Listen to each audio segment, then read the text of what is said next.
और जैसा कि अभी गौरव जी ने बताया, उन सब कोर्ट ने ये माना है कि जो वर्तमान ब्याज दरें हैं, उन वर्तमान ब्याज दरों की तुलना में ये जो राशिकरण की वसूली हो रही है बहुत अधिक की जा रही है। तो लिहाजा इसको 10 साल 8 महीने या 11 महीने 11 साल के भीतर भीतर कंप्लीट माना जाए, और 11 साल या 10 साल 8 महीने के बाद जो कटौती हो रही है उस पर माननीय न्यायालय ने स्टे दिया है, इवन सुप्रीम कोर्ट हो चाहे संबंधित राज्यों के न्यायालयों द्वारा। इसमें कहीं कोई दिक्कत नहीं है, सारा मैटर ऑनलाइन है। जो हमारे विद्वान वकील इस रीट को तैयार कर रहे हैं उनके नोटिस में सारा मामला है, और बस इतना है कि अपने आपस में विश्वास बनाए रखें। अपना हमारा कोऑर्डिनेशन आपस में यूँ ही रहेगा। जैसा पांडे जी ने भी कहा कि हम रीट दाखिल करने के लिए आज अगर सदस्यता ले रहे हैं, ऐसा नहीं। हमारा हमेशा हर सुख दुख में हम एक ये हल्द्वानी कुमाऊं का प्रवेश द्वार है, यहाँ पर हर सुख दुख में हमारा बीच में आपस में एक ढंग का कोऑर्डिनेशन बना रहेगा। मैं इसी क्रम में आज चूँकि सब लोग मिले हैं और ये एक ताज़ा फैसला हुआ है, अक्टूबर को एक आदेश जारी हुआ है जिसमें जो पेंशनर्स हैं उनका पहले क्या था, जो 80 से 50 वर्ष वाले होते थे उनको मिलता था 20% पेंशन में बढ़ोतरी होती थी। 80 से 50 वर्ष तक 20%, और 90 वर्ष तक 30%, और 95 वर्ष तक 40%, और 100 वर्ष तक 50%, और 100 वर्ष से अधिक वालों को 100% पेंशन बढ़ोतरी होती थी। तो अब ये कल जो 18 अक्टूबर को जो भारत सरकार द्वारा ये आदेश किया है, तो लोगों ने दे दिया, सोच समझने को जबरदस्ती नहीं है। आप कोई अच्छी नहीं है कि आप, लेकिन इसमें यह है कि जो कोर्ट में जाएगा उसी को ही मिलेगा इसके, और ऐसा जनरल ऑर्डर अभी स्टेट का नहीं हुआ। जो स्टेट में होंगे उन्हीं को ही मिलेगा इसमें, इसके आगे जाके। तो वहाँ की फैसला अभी नहीं हुआ, फैसला तो बाद में जब होगा तो फिर वो सभी के लिए लागू हो जाएगा। लेकिन अभी खाली स्टे है, सुप्रीम कोर्ट ने रीट में स्टे दे रखा, तो स्टे में आपको जो भी मिलेगा तो उसका फायदा तो मिलना शुरू हो जाएगा। फिर फैसला होगा बाद में, हो सकता है कल को वसूली भी हो जाएगा आपसे। भाई बात कह रहा ना भाई, ये तो कोर्ट का मामला, हम तो इसमें गारंटी नहीं ले सकते ना, कल को हो सकता है। नमस्कार सम्मानित साथियों, मैं रमेश चंद्र पांडे आज अपने YouTube के चेंज जाओ चैनल, जो कि विकास के प्रति जवाबदेही से जुड़े सवालों पर बेबाकी से अपनी राय व्यक्त करने के लिए बनाया गया है, के माध्यम से बताना चाहता हूँ कि आखिर देश भर के विभिन्न राज्यों के पेंशनर्स की तर्ज पर अब उत्तराखंड के पेंशनर्स भी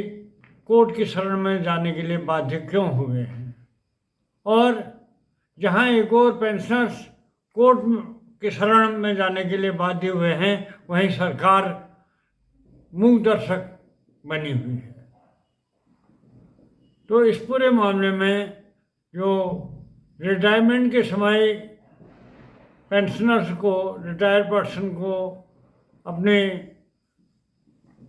एक मुश्त राशि के रूप में राशिकरण के अधिकतम 40% राशिकरण के रूप में जो अग्रिम के रूप में जो धनराशि मिलती है, उस धनराशि की वसूली पेंशन से 15 साल तक की जाती है। और जब विभिन्न राज्यों के प्रबुद्ध लोगों ने इस पर अपना एक कैलकुलेशन किया, वर्तमान ब्याज दरों की तुलना में जो ये कटौती होती है 15 साल तक, उसका आकलन किया, तो ये पाया कि वर्तमान ब्याज दरों की तुलना में यह कटौती बहुत अधिक हो रही है।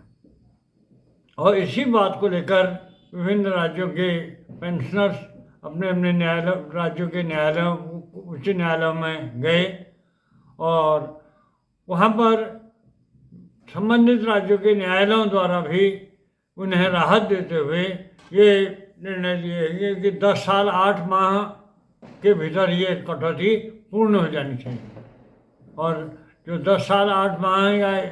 कई राज्यों में 10 साल 8 माह तक, या कई राज्यों में 11 साल तक के बाद जो कटौती हो रही है, उस कटौती पर न्यायालयों द्वारा रोक, स्टे के आदेश पारित किए गए, और ये मामला सुप्रीम कोर्ट में तक भी गया, और सुप्रीम कोर्ट द्वारा भी पेंशनर्स को राहत देते हुए राशिकरण की अधिक वसूली पर ऐतराज़ जताया और स्टे दिया गया है। तो इसी को उतारने पर अब उत्तराखंड के पेंशनर्स भी पहली बार न्यायालय में जाने की पूरी तैयारी कर चुके हैं। आज हल्द्वानी में यहाँ पर एक पेंशनर्स की एक मीटिंग हुई और मीटिंग में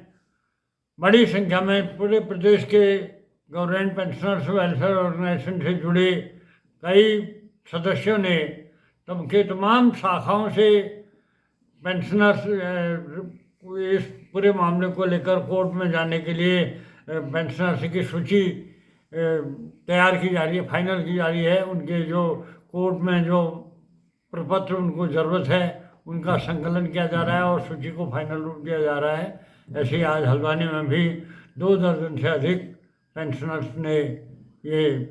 अपने सहमति दी है। और आज की बैठक में जो दूसरी बात ये आई, सीधे सबने आरोप लगाया कि सरकार पेंशनर्स के हितों के प्रति की अनदेखी कर रही है।